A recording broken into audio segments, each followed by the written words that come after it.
Good morning.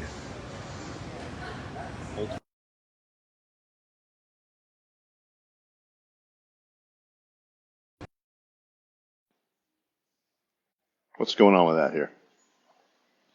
Can you hear me?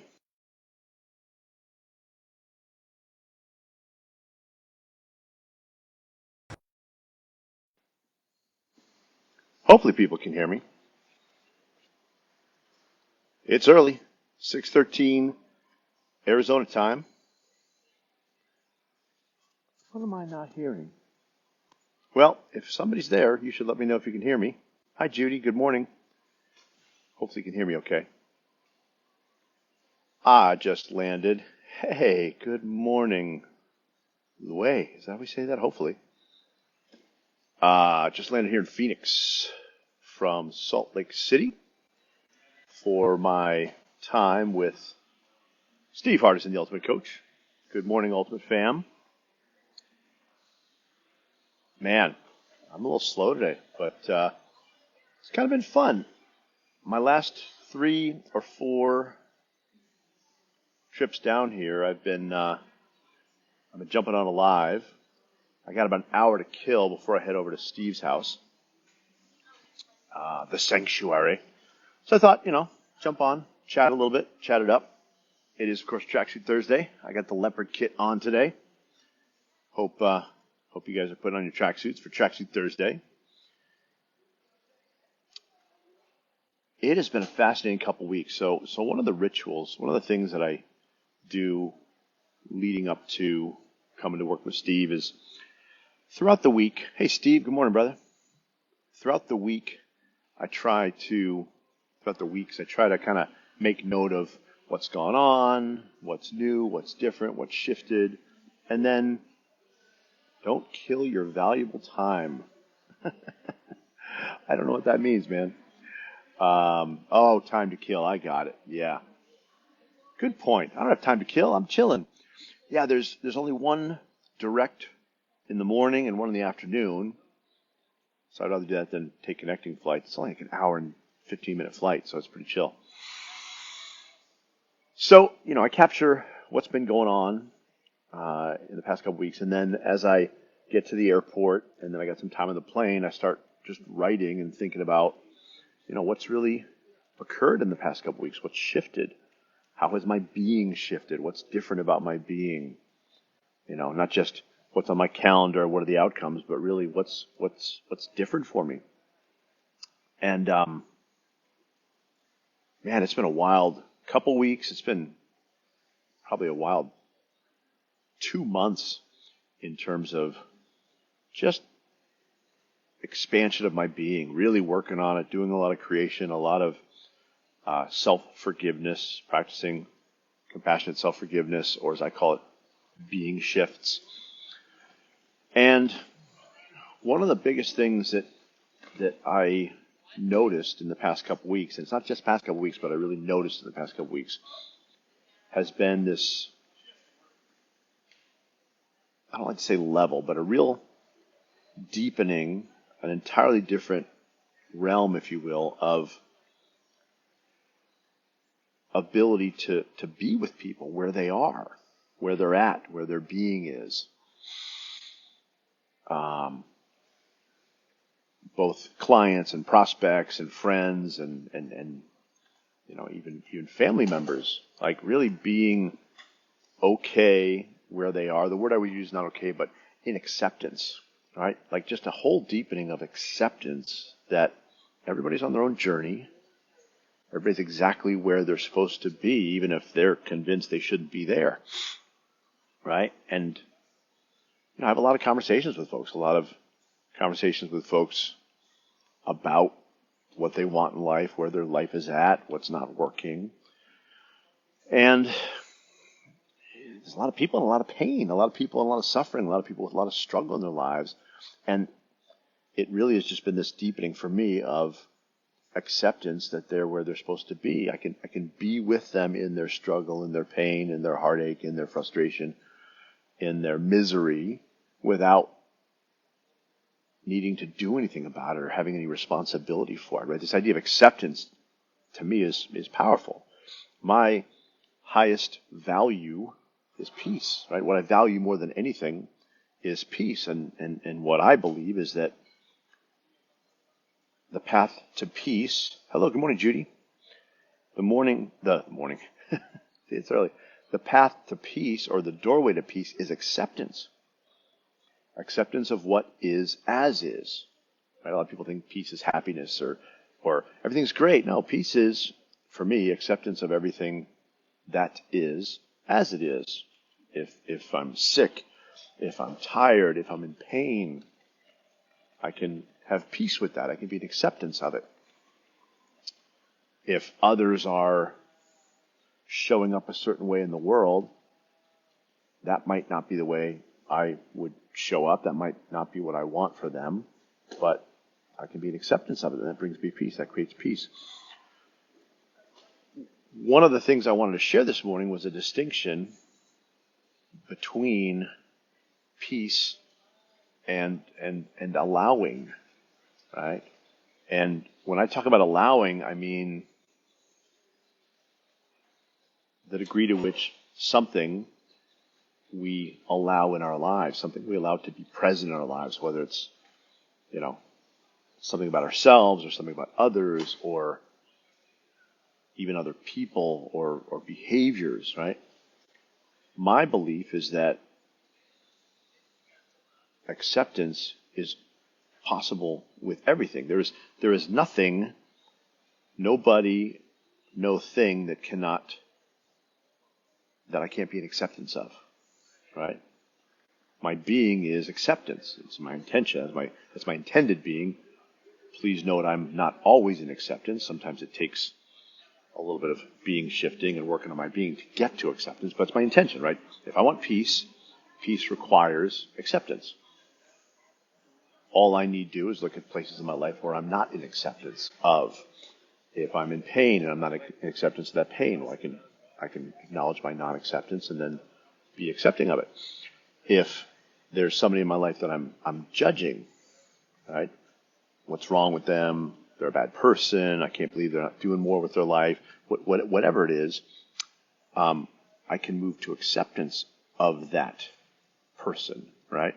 Now, where people get confused is this idea that acceptance requires or has anything to do with allowing that in my life. I can be in acceptance of something. It is what it is. I'm okay with it. I'm not judging it. That doesn't mean it's going to stick around, right?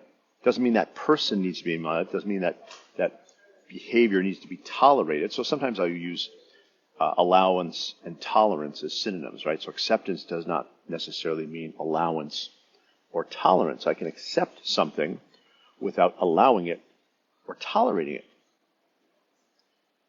And to me, that's really important, right? If there's something in my life, before I consider or take any actions related to getting it out of my life or keeping it in my life, I want to be in acceptance of it, right? And I mean this in a very literal sense.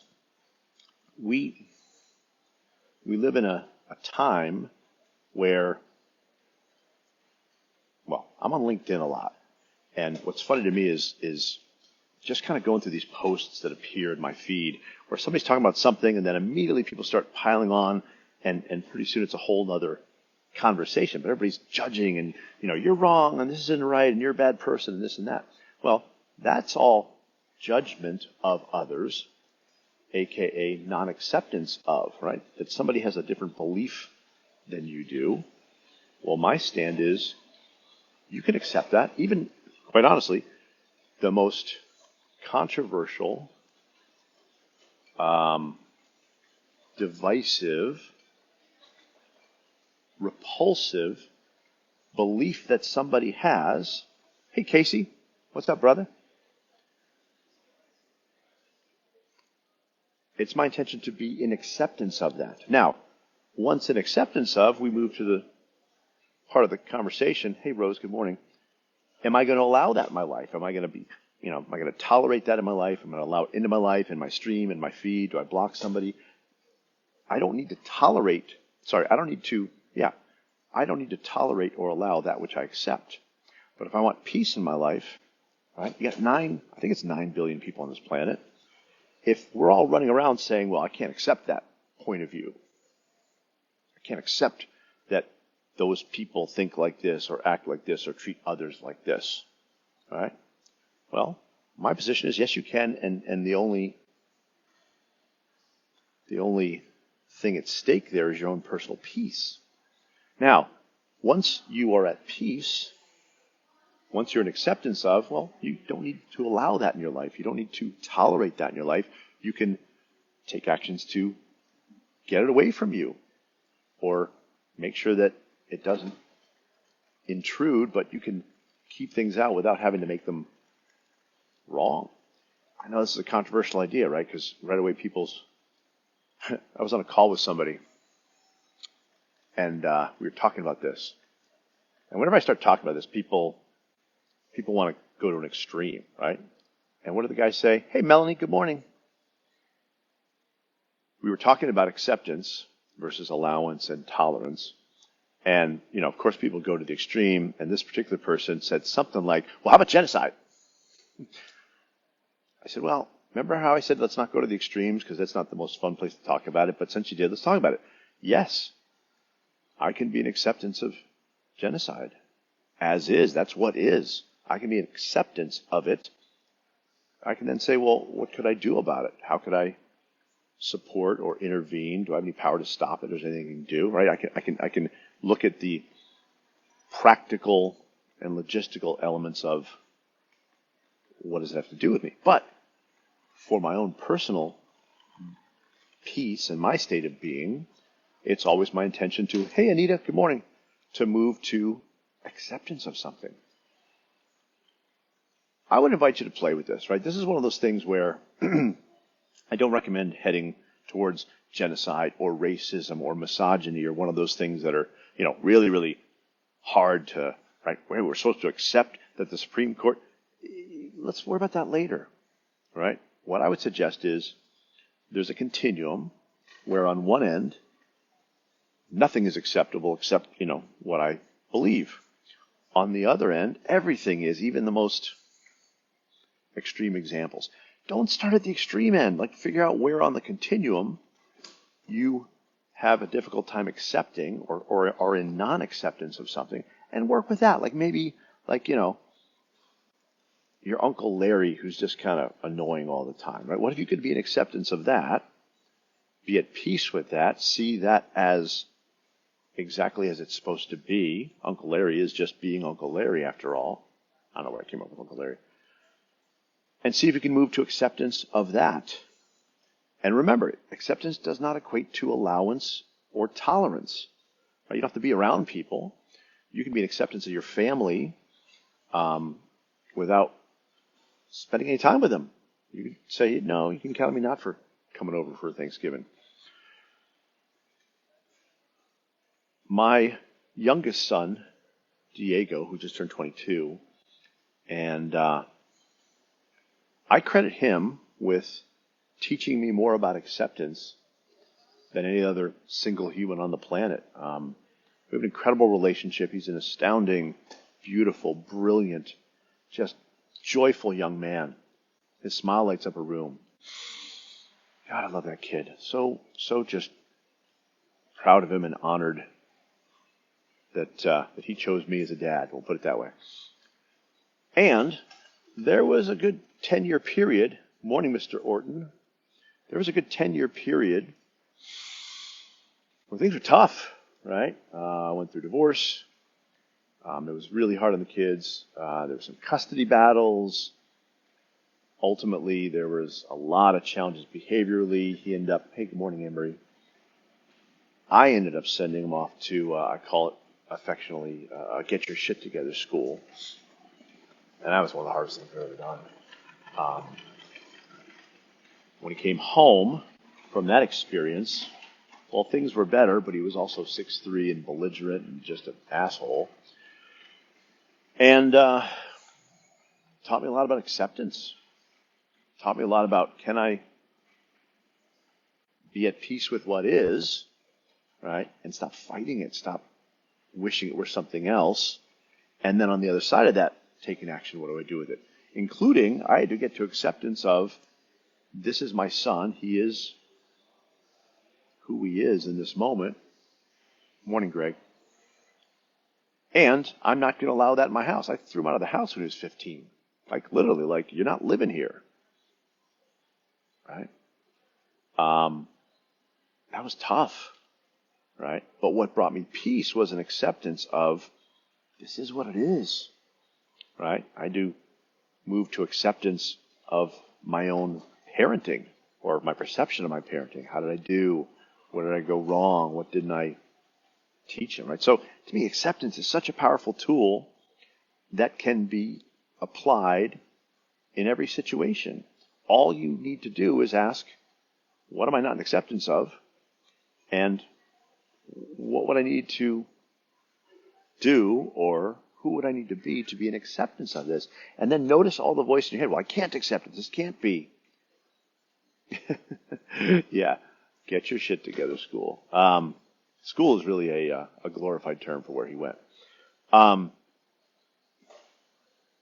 So, yeah, that's the message this morning. For me, acceptance is the path to peace always. If I'm in acceptance of something, outside of me or inside of me, I'm at peace with it. Don't have to like it. Don't have to be enjoying the experience, but I can be in acceptance of it. It does not require allowance, right? I don't need to judge something as wrong and reject it and be in non-acceptance of it to make it go away. And one thing just popped in my head about that, right? This idea of that's unacceptable, I can't accept that, really is a synonym, I think that's the right word, for that's not okay. I don't want that. I want to be done with that. I want that gone, right? Which is a more challenging way to move away from anything. Anything that you're trying to create in your life, if it's, well, I don't want that, or I want to stop that, well, you're always referring to it. You always have to create more of it. I don't want to be poor anymore. I don't want to be alone anymore. I don't anything, right? I don't want to be pissed off all the time. When we identify with that, I'm not sure what the comment is, Rose, but I get it. Yeah, the boundary is always different, right? Anything, I think it was Werner who said this, but anything we want out of our life to be done with, we must wake up each day and create more of in order to move away from it, right? So if I don't want to be broke, I got to wake up every day and create broke, so I got something to move away from. Whereas what I would say, acceptance of broke or lonely or exhausted or sick creates the possibility of moving away from it. That's a conversation for another day. For today, you'll have an amazing Thursday, Tracksuit Thursday. I'm off to see the wizard, Mr. Hardison, and see what you can spot in your life that is not acceptable to you. See if you can move to acceptance of it. And then on the other side of it, decide, do I want it here or not? But start with, I accept that it's there, and then you can get rid of it or keep it. Have an amazing day, y'all. Much love to everybody out there.